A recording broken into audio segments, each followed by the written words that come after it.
massive plume of smoke. Residents ordered to shelter in place. The identity of the officer who shot Jacob Blake revealed. Violent protests spreading to other cities. And the 17-year-old accused of killing 2 people in the unrest in Kenosha. The interview tape with the suspect before the shooting. The historic boycott. All tonight's NBA playoff games postponed after the walkout over Jacob Blake. The protests catching on in other leagues. The final night of the RNC. President Trump using the White House for his acceptance speech. The first look at what he'll say.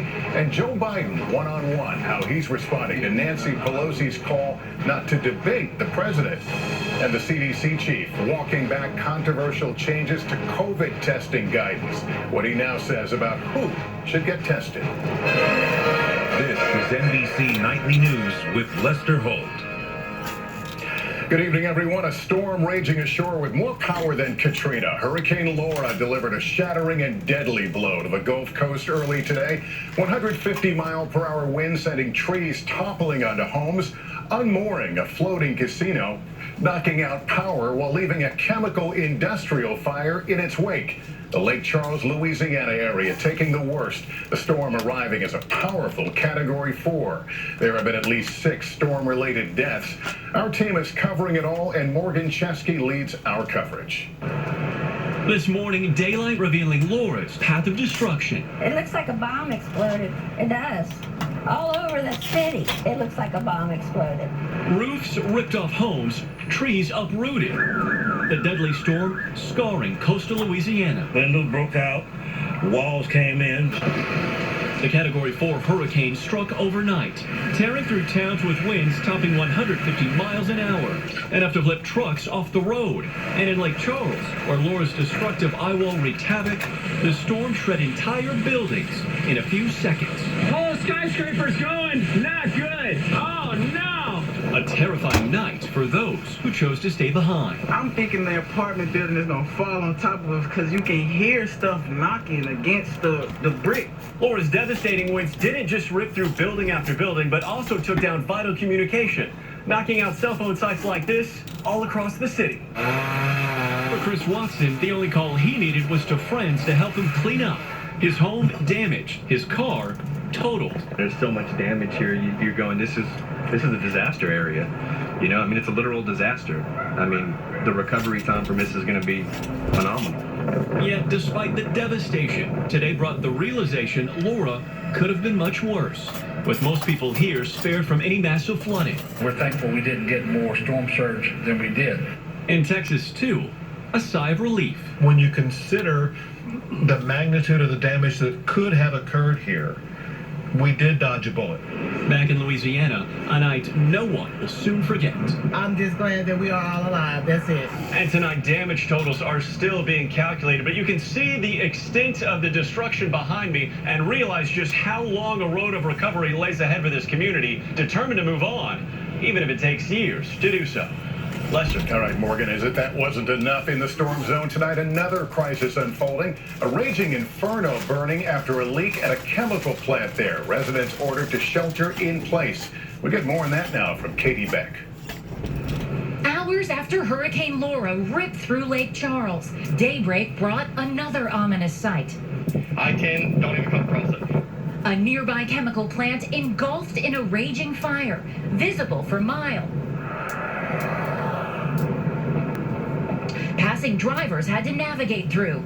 And a health hazard for the thousands who live in the area, all under order to shelter in place. They need to be on the inside of their home with their doors and windows closed and the air conditioning off if they're lucky enough to have electricity. Hazmat and emergency crews responded to the inferno at BioLab in Lake Charles, which manufactures pool and cleaning supplies. A statement from the company that owns the facility says the fire was caused by a chlorine gas leak as the hurricane tore through in overnight hours. As this type of chlorine begins to decompose, it generates heat, and it began to burn, releasing chlorine gas into the atmosphere. No one was working in the plant due to a pre-hurricane shutdown. The CDC warns high exposure to chlorine can be dangerous and lead to serious respiratory illness. Now is not the time to go sightseeing. I'm appealing to everybody in Louisiana, don't get out on the road. Lester, we know up to 20,000 residents live in the area impacted by today's fire and fumes. It's tough to know the exact number still here because many evacuated ahead of the storm. Lester? All right, Katie, thanks. And more than 500,000 people, in fact, were ordered to evacuate before the storm, but a number chose to remain and endure the dangerous night in their homes. Some had concerns about coronavirus in shelters. Sam Brock spoke with those who rode out the storm. Families across Texas tonight uprooted by a Category 4 hurricane after opting to ride out the storm. Why'd you stay home? Because we had trouble getting back in here whenever Hurricane Rita come through. And I swore I'd never leave again after that. The cracked trees and splintered roofs. Last night, heard a crash, and of course this oak tree is in the middle of the house. Destroying homes, but not shaking foundations. We've done it too many times in the last 20 years, but anyway, we will rebuild. We always do. They battened down their property as in past storms, but this one bore a new threat: coronavirus. Being in a large shelter or a large building with a lot of people, it was a huge factor in my thinking of evacuating. Arada Young also says he couldn't afford to evacuate. The 5-year Marine Corps veteran has tied up his life savings in a yoga and jiu-jitsu gym. He just opened last week, along with his fellow veteran partner, Tyler Pete. The pair weren't sure what they'd find. How relieved were you when you walked up here and saw that your gym is still intact? It was insane. I walked in and it was literally like someone had taken a 45-pound plate off of my shoulders. I'm extremely relieved. I could probably kiss him. A ray of hope shining through a frightening storm. As you can see, some of the homeowners in Laura's Path were not as fortunate, having to start the rebuilding process now under a cloud of COVID-19 and economic uncertainty. Lester? All right, Sam, thanks for bringing that story to us. Also tonight, another big story. The name of the officer who shot Jacob Blake now revealed as violent unrest spreads to other cities. And we're learning more tonight about the teen accused of fatally shooting 2 people during the protests in Kenosha. Gabe Gutierrez is there. After days of unrest, now National Guard troops from Arizona, Michigan, and Alabama are heading to Kenosha, Wisconsin, even though last night's protests here were peaceful. Those are not federalized troops. They're here on state active duty. Authorities are trying to keep order in the wake of Jacob Blake's shooting. Wisconsin's Attorney General, who's leading the investigation, identified the officer who fired at Blake 7 times. Rustin Shesky has been with the department for 7 years. Before the shooting, investigators say Shesky and other officers responding to a domestic incident unsuccessfully tried to taser and arrest Blake. This video shows a struggle. ECI agents, that's the Division of Criminal Investigation, recovered a knife from the driver's side floorboard of Mr. Blake's vehicle. The anger over Blake's shooting is the latest flashpoint in a summer of exploding tensions over race and policing. Overnight, demonstrations turned violent in Oakland and Los Angeles. Meanwhile, we're learning more about the Illinois teenager accused of killing 2 protesters earlier this week in Kenosha. 17-year-old Kyle Rittenhouse's online footprint appears to show a strong support for law enforcement. His public defender has declined to comment, but before the shooting, Rittenhouse explained why he was armed. Our job is to protect this business, and part of my job is to help people. If there's somebody hurt, I'm running into harm's way. That's why I'm my refuge. Here in Kenosha, the downtown has been at a virtual standstill, but many of these boarded-up buildings are now being painted with messages of hope. A nightly curfew is in effect here through at least Sunday. Lester? All right, Gabe, thanks very much. It's the final night of the Republican National Convention after Vice President's fiery rebuke of Joe Biden last night. President Trump is set to speak at the White House in a major break from tradition. NBC's Hallie Jackson with a first look at his message. President Trump at a FEMA briefing on Hurricane Laura, confirming the show will go on for his remarks accepting the Republican nomination. His convention closing out at a time of crisis on top of crisis, from the storm to the pandemic to the unrest in Wisconsin. Is tonight an appropriate time to have a political celebration? Very appropriate. The country's doing very well economically. We're on a V. It could even be a super V. Aides say the president's expected to mention those struggling after the hurricane, announce his administration is buying 150 million rapid COVID tests, and reference the reaction to the police shooting of a black man in Wisconsin to highlight his support for law enforcement. According to advance excerpts, the president will both praise a towering American spirit and argue at no time before have voters faced a clearer choice, blasting Joe Biden for, quote, the most extreme set of proposals ever put forward by a major party nominee. That warning echoed by Vice President Mike Pence last night. You won't be safe in Joe Biden's America. Pence never mentioning the name of Jacob Blake, who police shot in Kenosha, but using the unrest that followed to boost his law and order argument, insisting Joe Biden has not called out violence forcefully enough. Let me be clear. The violence must stop. Whether in Minneapolis, Portland, or Kenosha, we will have law and order on the streets of this country for every American of every race and creed and color. The vice president laying out what the campaign sees as the central choice this election. It's not so much whether America will be more conservative or more liberal, more Republican or more Democrat. The choice in this election is whether America remains America. And the campaign hoping to reach suburban women voters, featuring personal stories from high-profile women in the president's orbit. I have seen firsthand, many times, the president comforting and encouraging a child who has lost a parent who has lost a child. Don't lose hope, he has told them, assuring them that they are not alone and that they matter. Hallie joins us now, and Hallie, the president will be speaking before a live audience, correct? Yeah, of about 1,000 people or so, Lester. You can see the setup already on the South Lawn. There does not appear to be social distancing with these seats, although the campaign says they are taking what they call proper protocols. The campaign hopes to end the evening with a display of fireworks over the Washington Monument. Lester? All right, Hallie, and after a week of attacks at the RNC, Joe Biden and running mate Kamala Harris are hitting back. Biden also responding to a call from Nancy Pelosi to not even bothering debating President Trump. He spoke one-on-one with Andrea Mitchell. After Republicans blamed him all week for violence, including in Kenosha, Joe Biden and Kamala Harris fighting back today. Biden responding to Vice President Mike Pence saying, "You won't be safe in Joe Biden's America." The problem we have right now is we're in Donald Trump's America. They're looking for more violence and more disruption because it helps them politically. He views this as a political benefit to him. You know, he's rooting for more violence, not less, and it's clear about that. And what's he doing? He just kept pouring gasoline on the fire. This happens to be Donald Trump's America. You think the President of the United States is rooting for the violence because he thinks it helps him politically?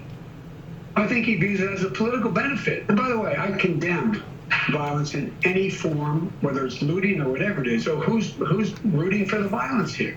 Biden also said the biggest safety issue is people dying from COVID and what he called pressure on the scientists on testing and therapies, possibly on vaccines. Well, did you ever see any administration put so much pressure on the FDA? There's no bounds to what this guy does and his team does. We should listen to the scientists. How concerned are you that they're going to rush something out even before Election Day? And I pray to God that would happen tomorrow. That'd be wonderful. But the fact is, let's assume we finally do get a vaccine, that it works. And how much credibility are we going to have telling people to take it after going through all this stuff that they've misrepresented so far? Kamala Harris also punching back with Craig Melvin for the Today Show. The American people, regardless of race, or gender, or age, or geographic location, have a right to believe that their leaders will speak truth, even when these are difficult truths. After Nancy Pelosi joked that Biden should not debate the president because the president doesn't tell the truth, she said, Biden told me he will be at the debates, but will have to fact-check the president while debating. Lester. Andrea, thanks. I'll be co-anchoring our primetime coverage of the RNC tonight, beginning at 10 Eastern, and see more of Craig Melvin's interview with Kamala Harris tomorrow on Today. We're back in 60 seconds with the confusion over the CDC's COVID testing guidelines after a controversial change what the CDC chief is now saying about who should get tested. The president is accused of ordering these new guidelines as a means of bringing down the total count of COVID-19 infections in time for Election Day, which the White House says is just not true. A White House official does say that there is a backlog of tests that need to be processed. These new guidelines would mean fewer tests, which they say helps solve that problem. David? All right, the bottom line tonight, the CDC saying even if you're asymptomatic and have been near people who have it, you can still get tested. So just helping everyone out at home to try to cut through the confusion. And we thank you, Steve, again tonight. I know you're trying to. When we come back on the broadcast tonight, the coronavirus scare in a passenger plane, authorities in hazmat gear removing a passenger right after learning he had just tested positive.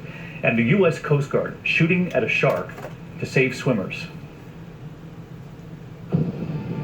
You train hard, your spirit is evident, but something holds you back. It seems you've been hiding something.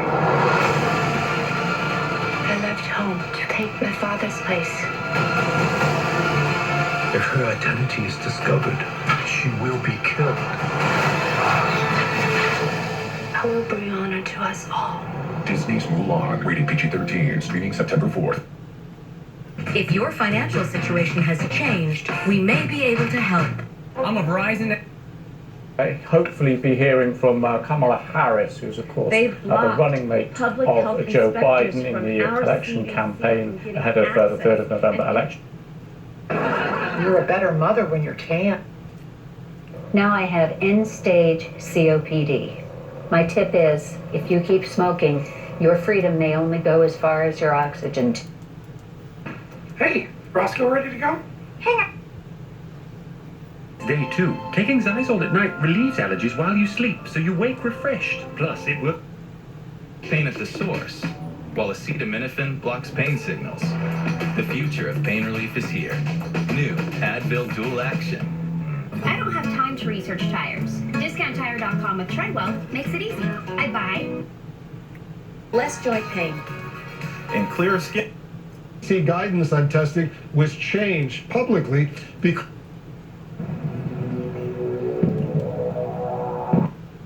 about it, and it's very much neutralizing what Biden thought, I think, would be a typical Republican race where you get to just accuse and the Republicans don't fight back. This time, they're fighting back, and they are working hard for that black vote.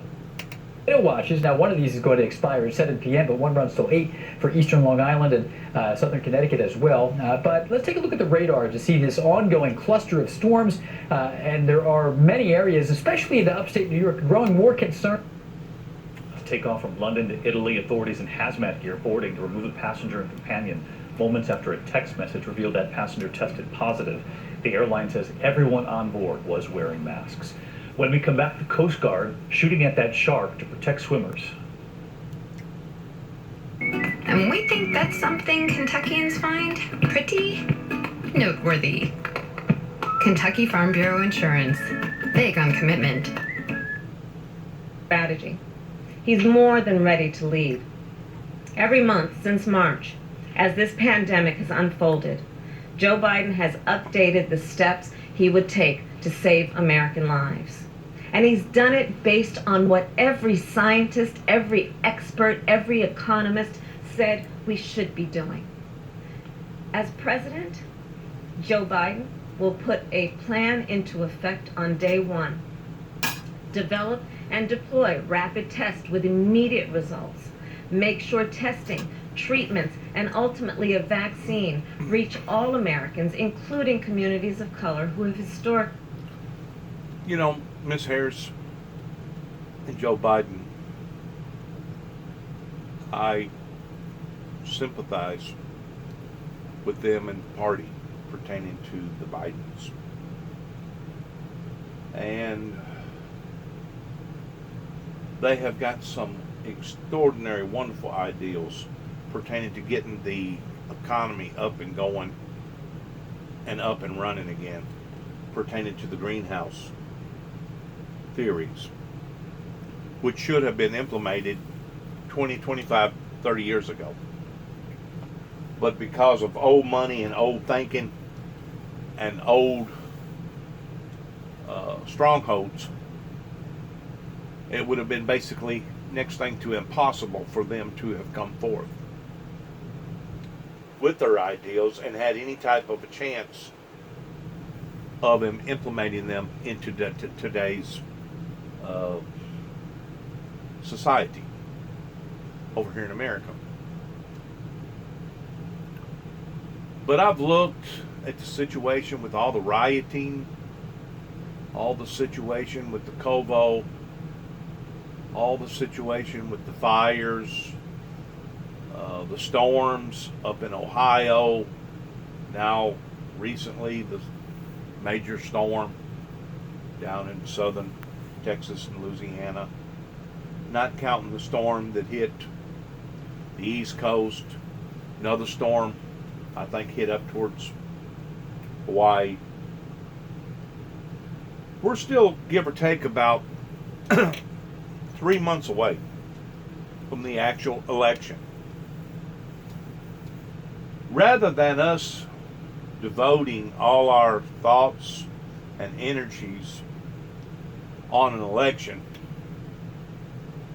which probably isn't going to make a hill of beans one way or the other for the first 6 months of whoever either stays in power or becomes in power, because of all these problems that we're dealing with, I'm beginning to wonder if we wouldn't be better off to do like China towards postponing the election for a year until we get some of this stuff in behind us that right now is taking center stage in most people's lives in one form or the other. Postponing the election, that way people can focus on the election versus focusing on recovery efforts or focusing on a parent that's recently died, or a son or a daughter or an aunt or an uncle, or focusing on a bunch of looting and robbing that's went on to the point that it's upset the business district, or are people focusing on other horrendous catastrophes that's happened to this country this year, just this year alone. This will go down in history as being one of the most expensive, erratical, bizarre years that America has ever had to face. And to add a national presidency election just adds that much more insult to misery. And I don't know how anybody feels pertaining to the parties, regardless whether it's Republican or Democrat, but I really feel like that America has reached a plateau to where we need to stop and back up and take a big breath. Because it seems like every time we take 2 steps forward, we're taking 3 steps back. We're not solving the problems. We're getting further into the problems. And it's obvious if you don't have enough focus in on one thing versus having to juggle too many balls and jump too many obstacles, you're not going to be good at what you're doing. And I just hate for the American people to unrationally make a decision that consequently that they're going to wind up feeling regrets about, or not feeling good about later on, regardless whether it's 6 months or 6 years.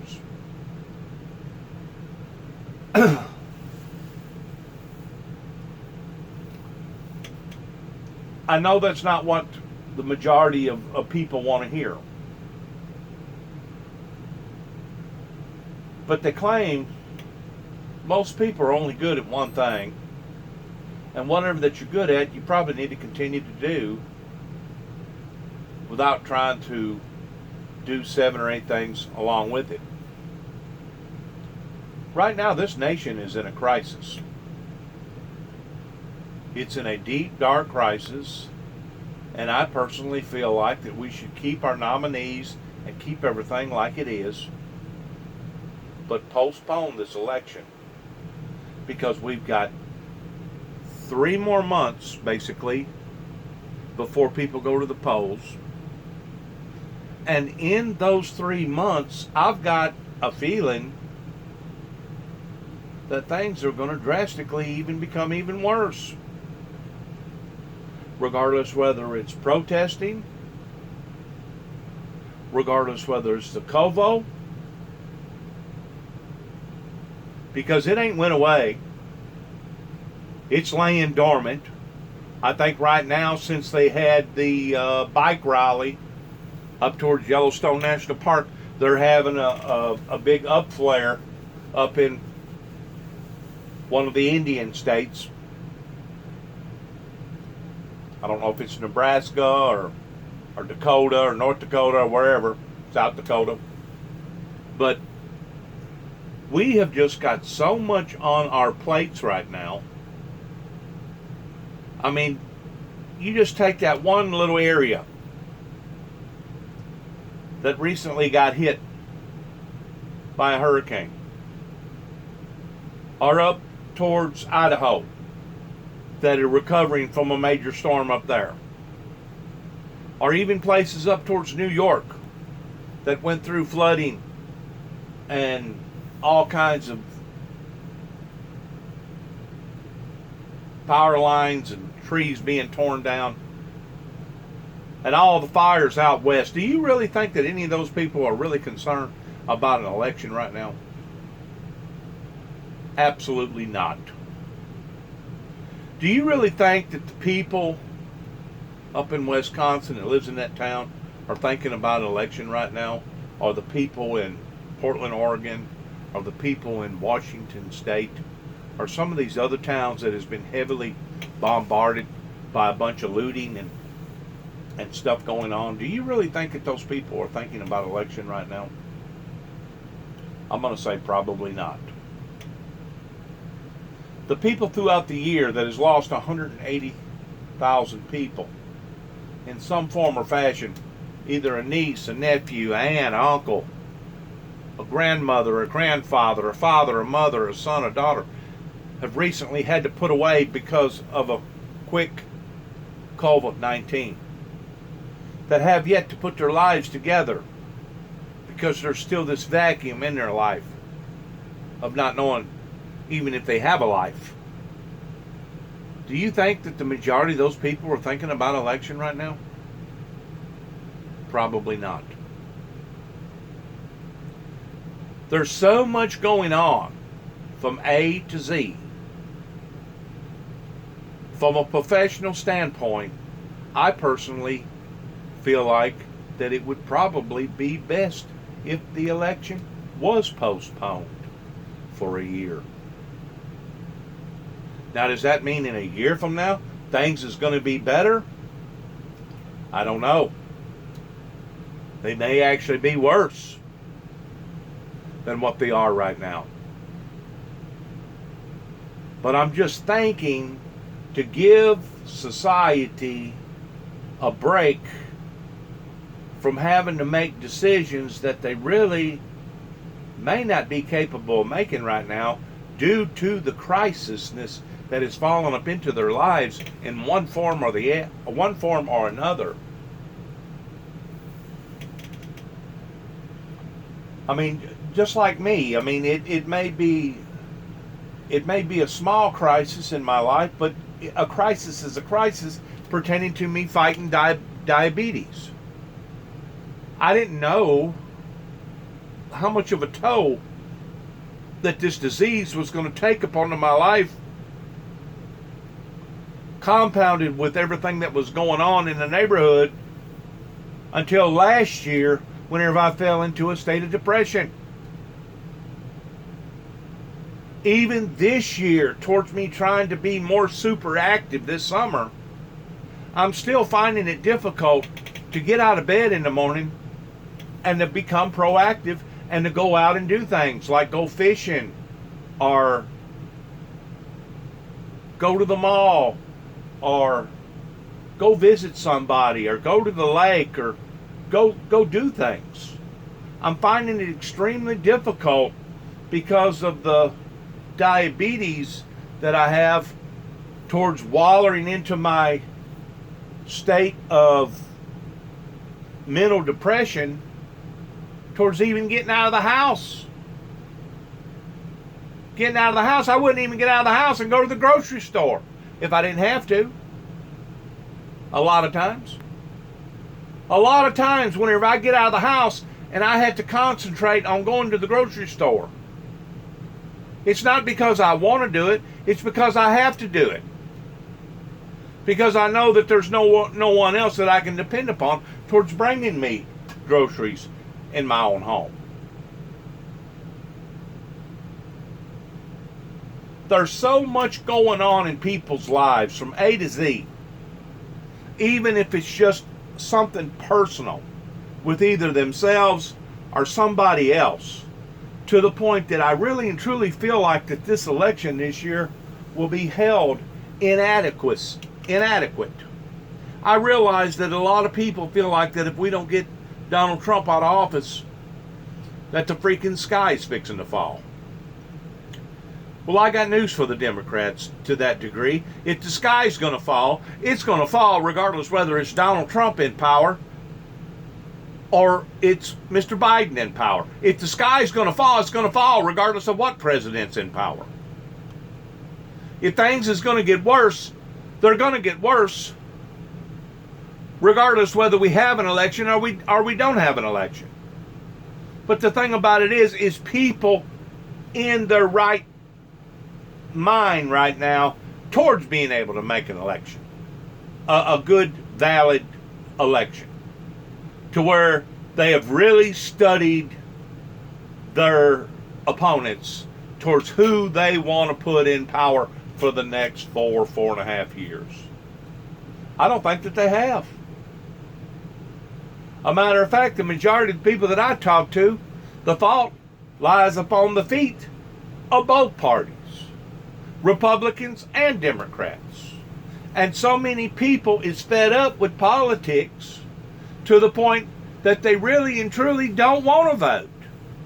It's almost become an insult to them to have to go vote, because they realize that whenever they go vote, it don't matter, because the people that they vote for isn't going to stop the troubles and isn't going to stop the worry and the turmoil that we're going through right now.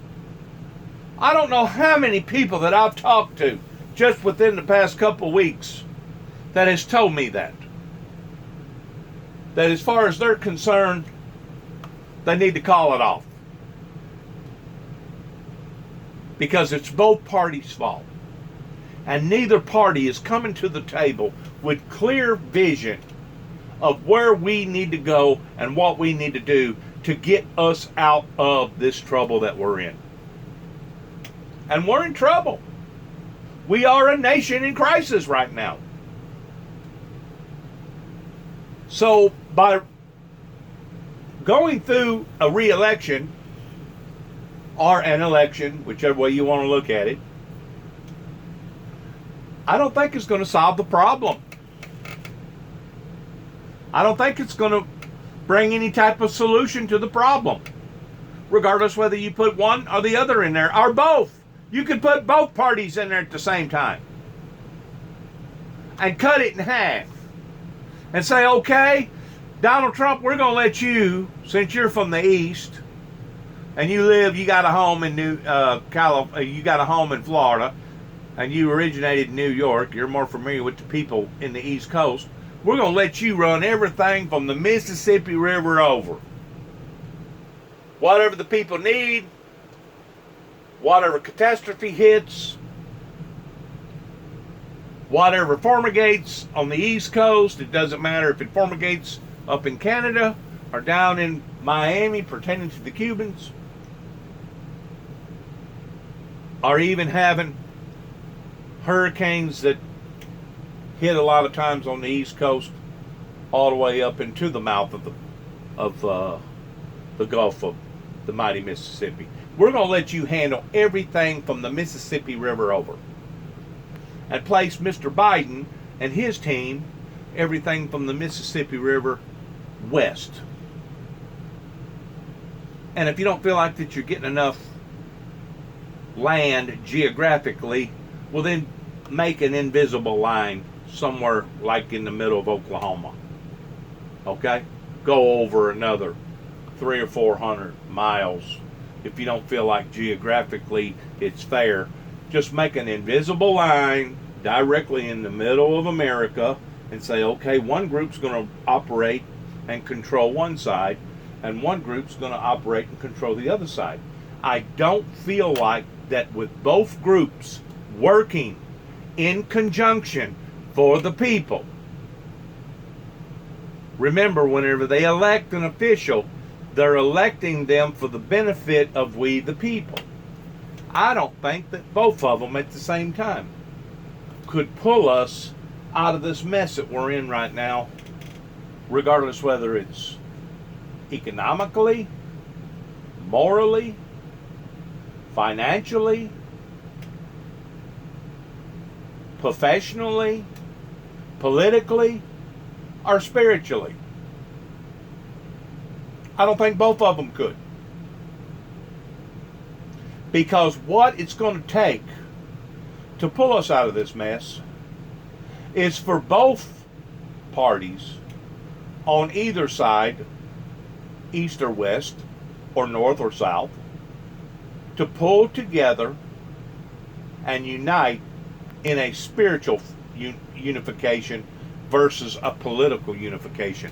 In other words, it's going to require a good old-fashioned revival where people get their hearts and their lives right at the altar, at the foot of the cross.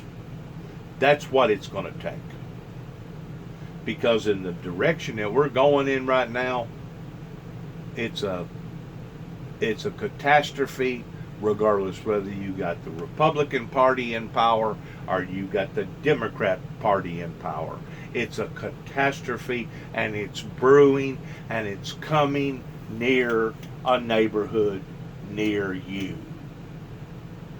And whenever I speak about postponing an election, I understand that there's going to be so many red flags that's going to pop up, and people are going to say, yeah, he's this or he's that, or I'm trying to do this or I'm trying to do that. No, what I'm looking at is all fairness to the majority of the people. We, the people. I'm not on neither side. Technically speaking, legally, I guess I am a Democrat, because the only time that I've ever voted was for the Democrat ticket. But technically, I'm really not for neither side. The side that I'm for is for God's side. I'm for the Lord Jesus Christ's side. I'm for the Heavenly Father's side. I'm for the Heavenly Kingdom side. If I'm on anybody's side, that's the side that I'm on. Regardless whether I'm white, black, yellow, red, poor, rich, educated, non-educated, regardless whether I was born in the state of Tennessee or born in the state of Illinois, I am a child of God.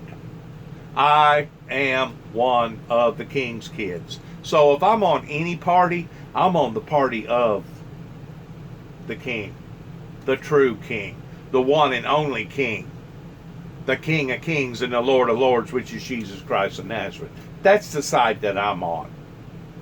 That's the side that I'm rooting for.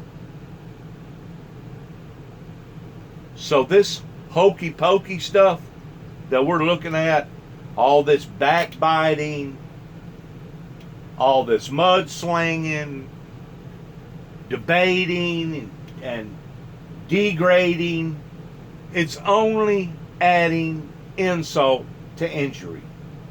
And instead of making things better, it's making things even worse. And I hate to see the American people once more get beat out of their buck towards standing in line or sending out a ballot, thinking that they're truly making the right decision in putting who they want in power, thinking that whoever either remains in power or gets in power is suddenly going to be able to take a magic wand and wave all these troubles away.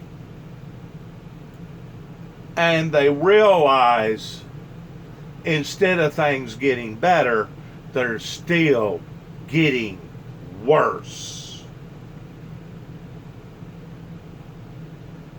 And one insult adds to the other insult, which adds to the other insult.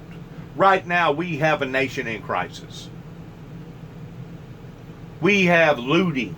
We have burning. We have robbing. We have people that is on the edge. We have people that are having to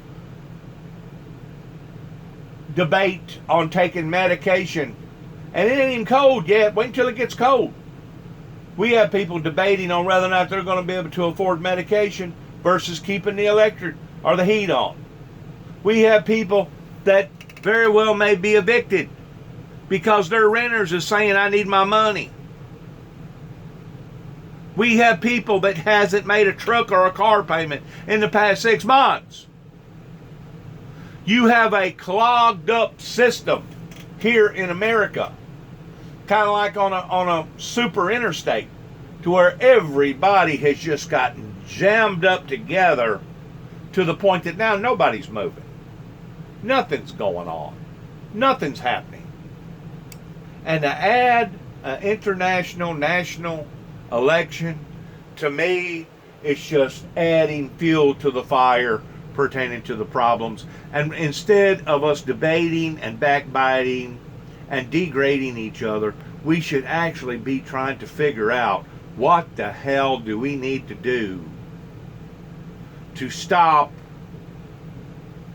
the major global warming procedures that is obviously attacking this planet again and again and again, because it's the signs that the Bible talks about. What the hell do we need to do as a group towards stopping all these natural catastrophes as well as man-made catastrophes that are continually bombarding America land? What can we do other than stand in a line, hoping in one hand, electing in another, seeing which one fills up the quickest? Because I got news for Miss Harrison. I got news for Mr. Biden. It's going to be on the same front as it was with Donald Trump whenever Donald Trump inherited the problems that he inherited from the last administration that was in power, which, the way that I understand it, was in fact the Democrats. So we just get a little deeper. It's kind of like somebody getting stuck. You know, once you realize you're stuck, you're better off putting your vehicle in park and calling for somebody to come and help you. Because if you sit there and grind and grind and grind and grind and get a little deeper and a little deeper and a little deeper in the hole that you was already in to begin with, instead of you getting a truck or a car to pull you out, you end up having to get a wrecker. And to get a wrecker, you're looking at 3 times more money. 3 times more energy just to get you out, because you have sat there and you have dug your hole even deeper than what you was already in. To me, that's the position that America's in right now. We're in a hole. We're stuck. We're in a hole. And to think that another presidential election is going to get us out of the hole is preposterous thinking, because it's not going to get us out of the hole. It's not. Not until our way of thinking changes. Like I said, there'll be a lot of people that will debate what I just said. They'll argue about it, and they'll go ahead and they'll go on with the election anyway. But so many people have been let down. They have been let down by this election that has put Donald Trump in the captain's seat towards this administration. So many people was let down by the Obama administration, because the Obama administration inherited the problems that he inherited from the Bush administration. And one administration blames the other administration. Well, if it wasn't for what that 2 or 1 or 5 administrations ago done, we wouldn't be where we are today. We understand that. Everybody gets that. We need to crawl out of the hole today and stop going deeper into the hole. We need to quit kicking the can down the road today so that the generation below us don't have to deal with the same hardship that we're dealing with.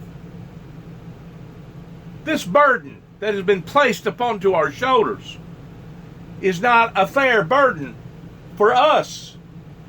It's not fair for us to have to deal with this burden. But it for darn sure ain't going to be fair for the next generation, and for the next generation, and for the next generation, for them to have to deal with. The burden keeps getting heavier. The burden keeps getting wider and deeper and blacker. So how do we stop the burden? How to reverse this? It begins at the cross. It begins at the foot of the cross.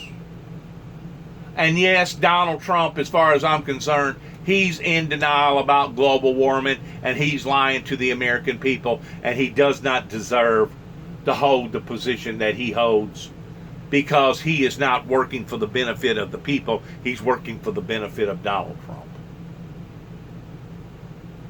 And maybe I shouldn't have even said that, but that's how I feel about Donald Trump. Even though Donald Trump inherited a mess, and even though Donald Trump has come up with some really good ideals towards trying to get us out of this hole, kind of like the illegal immigrants. I wouldn't have thought in a million years that a fence would have been a good idea until after I realized how bad the immigrant problem really and truly is here in America. So yes, ultimately, Donald Trump needs to get 2 thumbs up of building a higher, longer, deeper, stronger fence towards being able to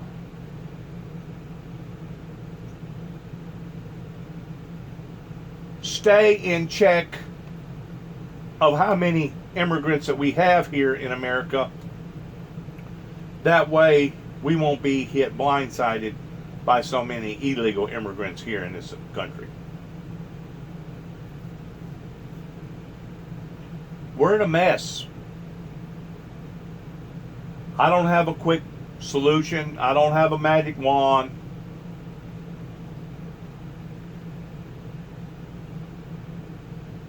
I don't have the answer to all the problems. But I know this. I'm like everybody else, along with my diabetes.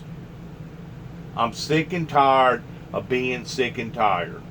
I'm sick and tired of watching catastrophe after catastrophe after catastrophe hit the motherland and causing that much more problems, because one domino falls and hits another domino, and that falls and hits another domino, and another one falls and hits another domino. And I think I'm speaking for the whole bunch right now by saying what I'm saying, that people are sick and tired of being sick and tired.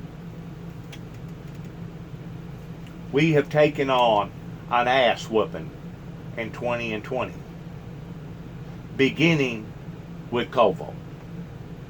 Regardless whether you was directly affected or indirectly affected by a loved one or a friend passing away, we have all taken on an ass whooping. What does the scripture say? Go back to the 4 chapters of Revelations, where he's speaking to the 7 churches.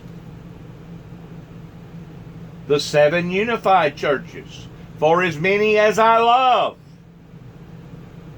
I will rebuke and chasten. Be zealous and repent and go and do thy first works over again, or else I will throw thee off into great tribulation. We're not in the great tribulation period yet.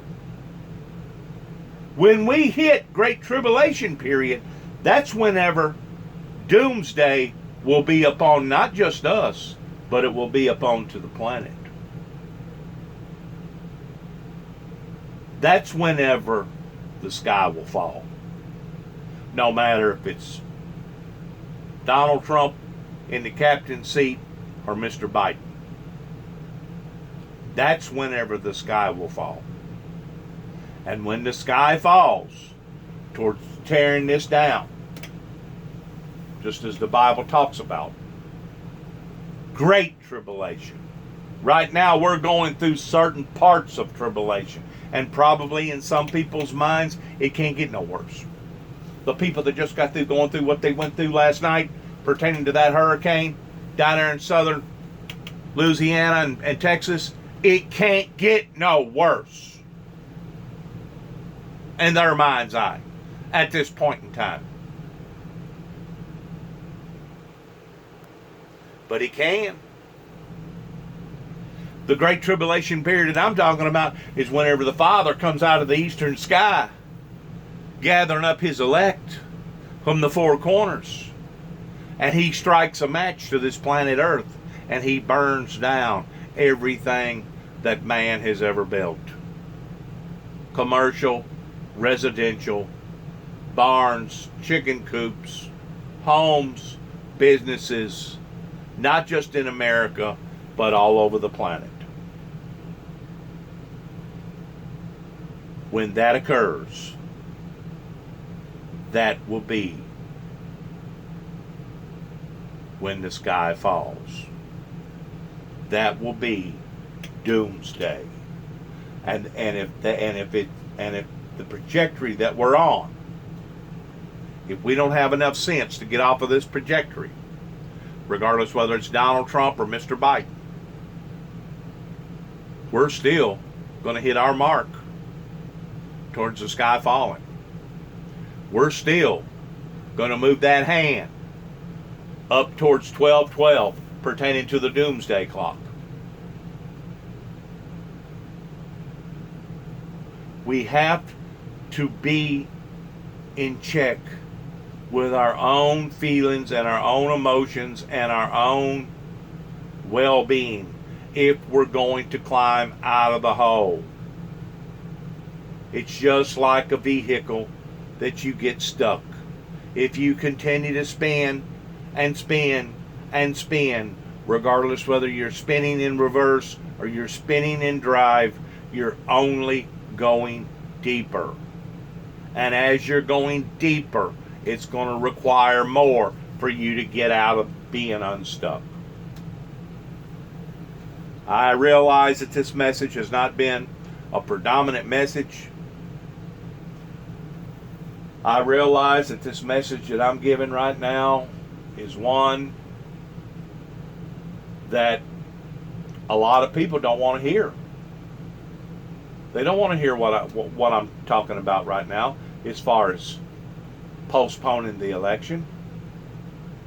But that's what the people over in China done. Because China is going through similar type strains that not only America's going through, but Europe and France and Australia and all these other countries. This isn't something that just one particular country is going through. We have all been, I guess, awakened would be the right word, towards seeing what we're seeing and going through what we're going through. I wouldn't have thought 8 months ago that I would have been walking around with a mask every time I walk in Walmart or I go somewhere to shop. But I'm doing it today. I'm wearing a mask. Well, what am I going to be doing 8 months from now? I don't know what the requirement will be. But whatever it is, if I'm going to survive on this planet, I'll have to be doing it too. You think the people over in China thought that they was going to be having to walk around with a mask 8 months ago or 10 months ago? This thing has fallen upon to the people on the planet. Not just in one county, not just in one state, not just in one country.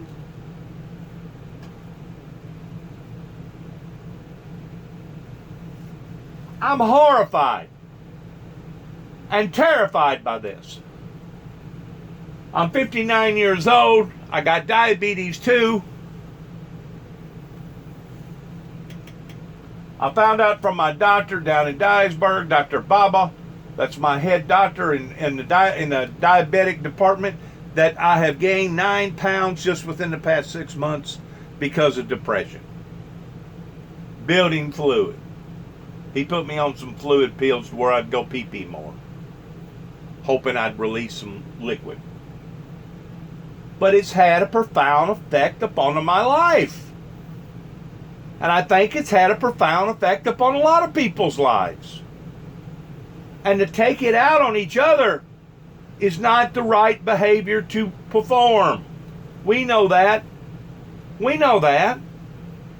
So let's stop this insanity. And let's take a big breath. All of us take a big, big breath after tonight whenever Donald Trump gets through making his debut scene.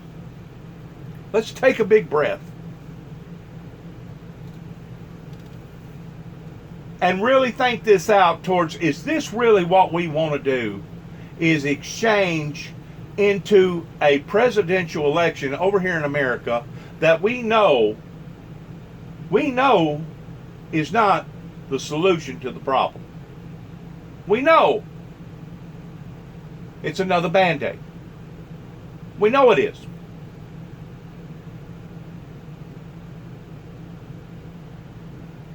Sometimes it's best to know when to pick and choose your wars.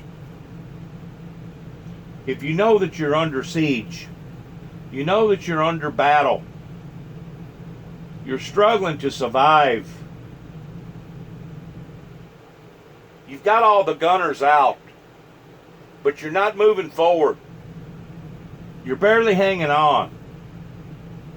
Sometimes as a good commander, it's best to retrieve.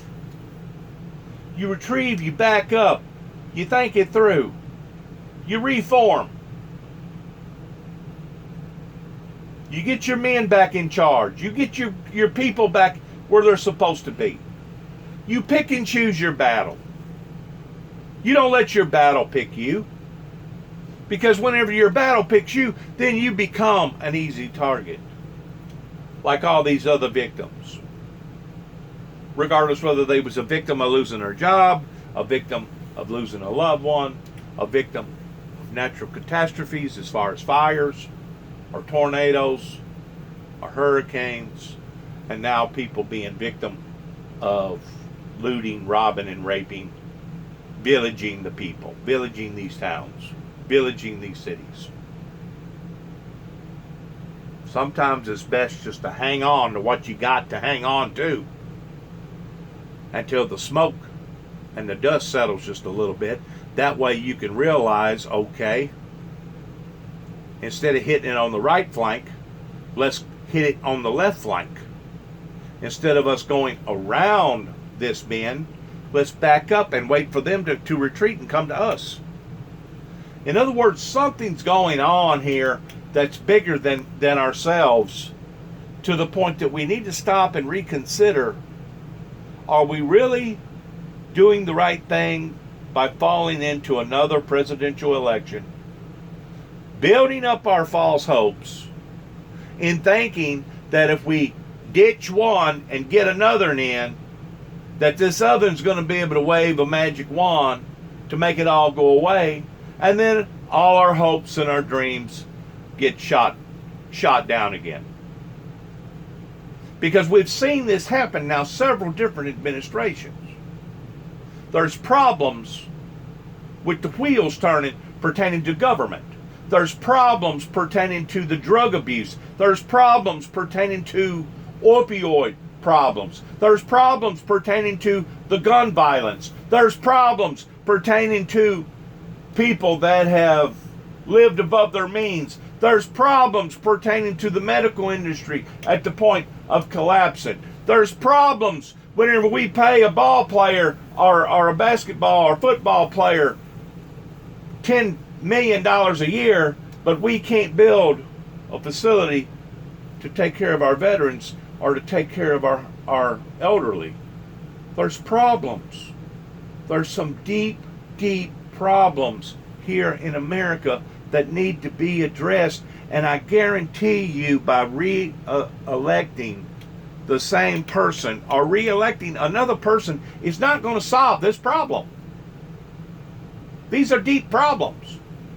Just like the post office. Who would have thought that the post office was being run so inadequate? Who would have thought? But yet no, the post office is a service. Kind of like the utilities pertaining to keeping electricity on. It's a service. It's a service that now it is a requirement to have. If you don't have electricity, you just must be living in a cave somewhere. You got to have electricity if you're going to be within the means of the world. I guess it is possible for you to go without electricity, but my God, it'd be so much suffering in the summertime towards burning up and so much suffering towards freezing to death in the winter. I don't know that life would be actually worth it or not. Not unless you was just built that way to the point that you was a Jeremiah Johnson and you was tough under the skin, and that's the way that you wanted to live your life. If you're going to live your life like that, you're just supposed to be living your life out here on the street somewhere towards being a homeless person. I'm going to let this play out just for a minute more, but I want my viewers to really contemplate on where we want to go in the next 3 months from now. Because we're falling into the fall, winter type setting. We've got holidays coming up. We've got Thanksgiving and Christmas to address. We have Black Friday after Thanksgiving Day pertaining to people going shopping. We have other traditions that we ordinarily take a part of that we may not be able to take a part of this year because there's too many problems in the fire. Too many. The genie has been let out of the bottle, and hell has been unleashed upon to the American people and the world.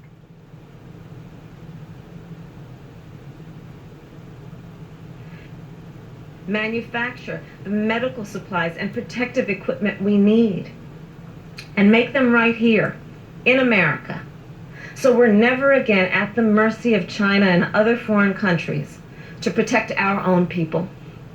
Let's back up if we can. More than ready to lead. Every month since March, as this pandemic has unfolded, Joe Biden has updated the steps he would take to save American lives. And he's done it based on what every scientist, every expert, every economist said we should be doing. And in theory, that sounds good. But in order for you to make every American walk the walk and talk the talk, that's something that has yet to be proven. You got to be a heck of a good salesman nowadays just to be able to sell something. It took 6 months just to get people in masks, and and all of them's not in masks. They had a bike-a-thon about a month ago. They claimed that it released a lot of COVID because they wasn't wearing their mask. As president, Joe Biden will put a plan into effect on day one. Develop and deploy rapid tests with immediate results. Make sure testing, treatments, and ultimately... Will it be any more effective than it is now? It sounds good in theory, Ms. Harrison. It really does. And I like what you're saying. But is it going to work? Is it actually going to work? Is this where the rubber's going to meet the road? Is this what we need? Vaccine reach all Americans, including communities of color who have historically been left behind. Manufacture the medical supplies and protective equipment we need, and make them right here in America, so we're never again at the mercy of China and other foreign countries to protect our own people. Joe and I... We done it to ourselves. And you know we did. Because we got the cart in front of the horse. Looking at it from a global standpoint. We was paying people in General Motors $60 an hour to put on a hubcap or a radiator cap versus everybody else paying their men $12, $13, $15 an hour doing the exact same thing. We, on a global scale, got in front of the horse. And now we're paying the consequences for it because of the word competition. Whenever people started competing on making that very TV that you're looking at right there, crating it, putting it on a boat, sending it to us, and selling it for $200, and we couldn't even begin to even famine towards building that TV for $200, much less selling it for $200. We done it to ourselves on a global scale. What caused that? The internet. The internet shrunk the world. And the internet put everybody on the same playing field. But the thing about it was, America wasn't on the same playing field. America was making the type of money that America was making after World War II throughout the 60s, the 70s, the 80s, even the 90s. And then 9/11 hit. And since 9/11 has hit, we've gone downhill. When did the internet get introduced to the world? Long about the mid-80s. It took it a while before it finally latched on. But as it was latching on, people was finding out, oh my God, we can't make this TV and sell it for no less than $500. But we know somebody that can. They can box it up and freight it to us, and we can put it on a daggum shelf and still sell it for $200 and still make a profit off of it. And we took the bait.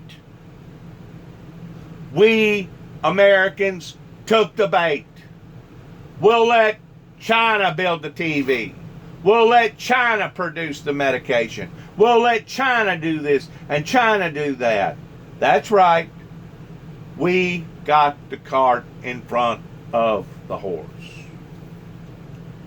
Now, since we realize what we have done, what are we going to do?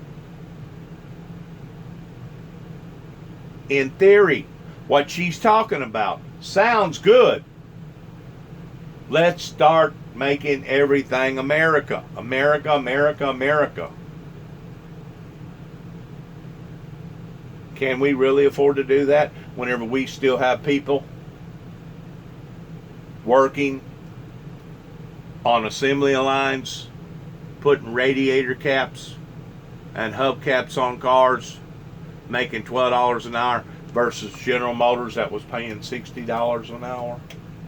Think about it, America. Think about it for a second.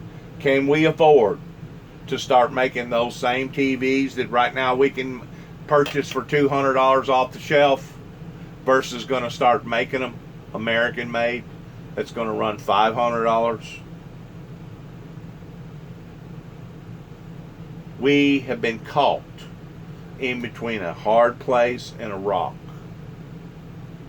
That's what I'm saying. Right now, all what she's talking about in theory sounds good. But until you actually get up there and realize what's going on,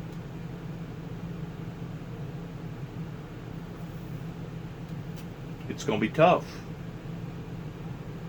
We'll make sure our schools have all the resources they need to be open and safe and effective. Put politics aside and not silence the experts. so the public gets the information they need and deserve, and put in place a nationwide mask mandate. Because in Joe's words, it's not a burden to protect each other. And he says that because the thing about Joe is he knows we're all in this together. You got people down here in Tennessee that still refuses to buckle up. They still refuse to put on a seatbelt. Why? Because they don't want to change. They don't care, and some way or another, somebody has convinced them that they're safer without a seatbelt in case the car rolls over, they can't get out of it, and the car catches a flame. To where if you don't have a seatbelt on, maybe if the car rolls over, maybe it will throw you out of the car. You have such idiotic thinking, regardless whether it's a seatbelt or a mask or whatever. And until you can break through the ice on that, good luck in controlling the masses. Good luck in controlling and governing the people. It's going to be tough. The things you're talking about sounds good in theory.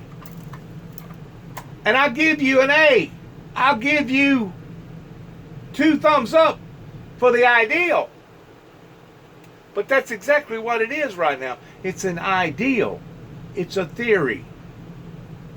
And until it's acted upon and put in place, it's an ideal. It's a thought. Donald Trump says there's nothing he could have done to prevent all this death. Here's the truth.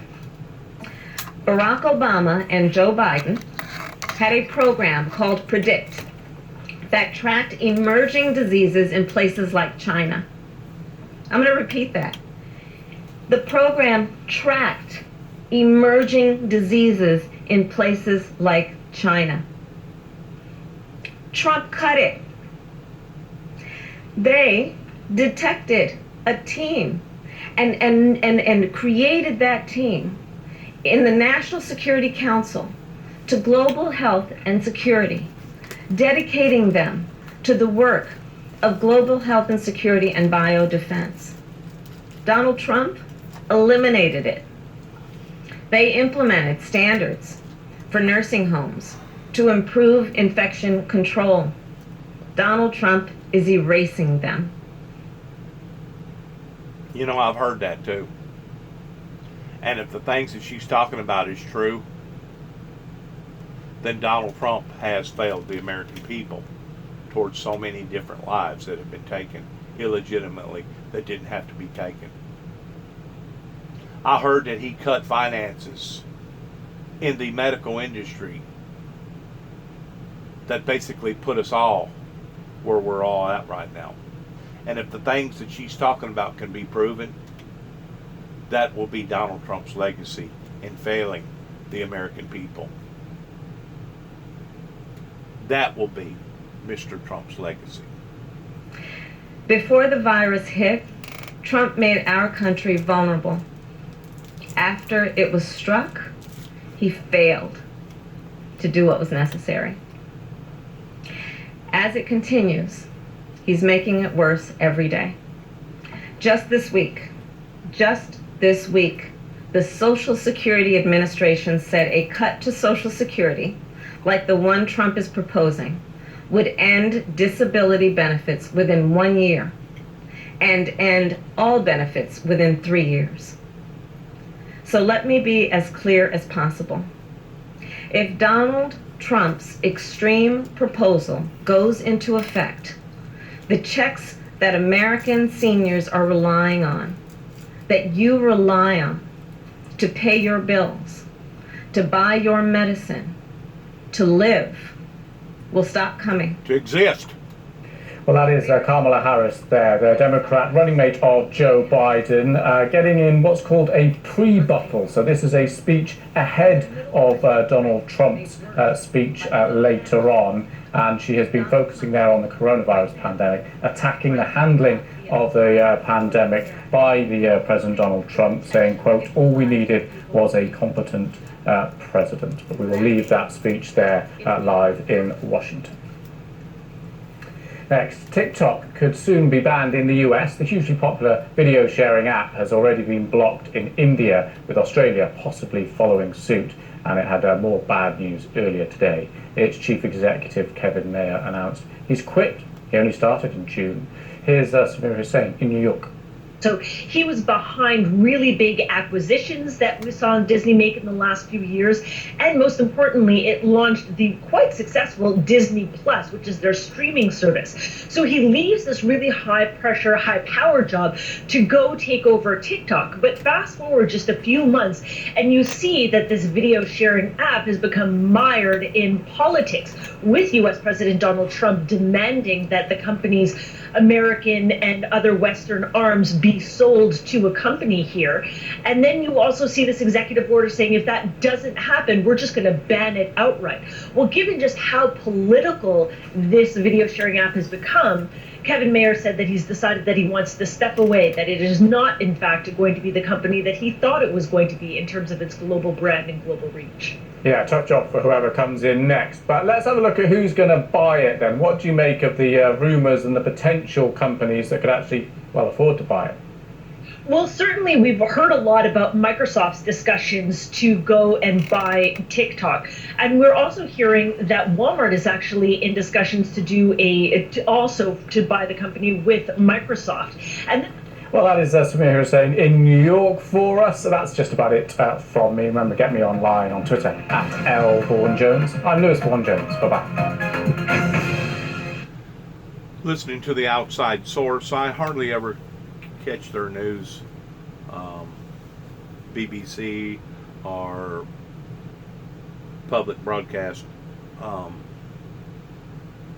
It's good that we have different concepts and different opinions about what's going on.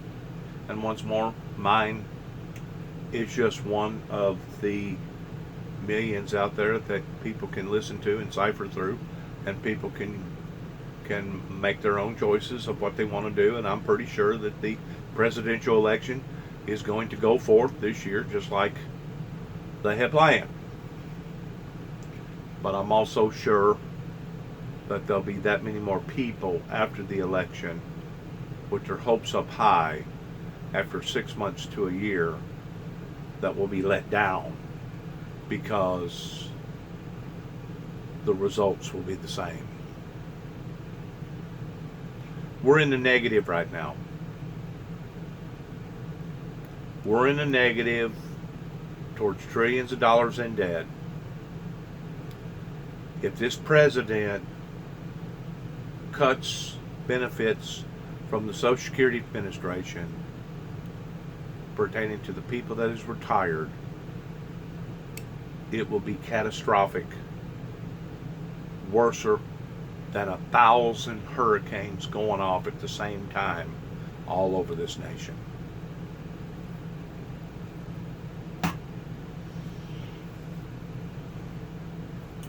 That's why I end this broadcast coming from the Windmill Ministries here at 291 Thompson Road, Sharon, Tennessee, zip code 38255. Every time. Good luck to all of us, and shalom.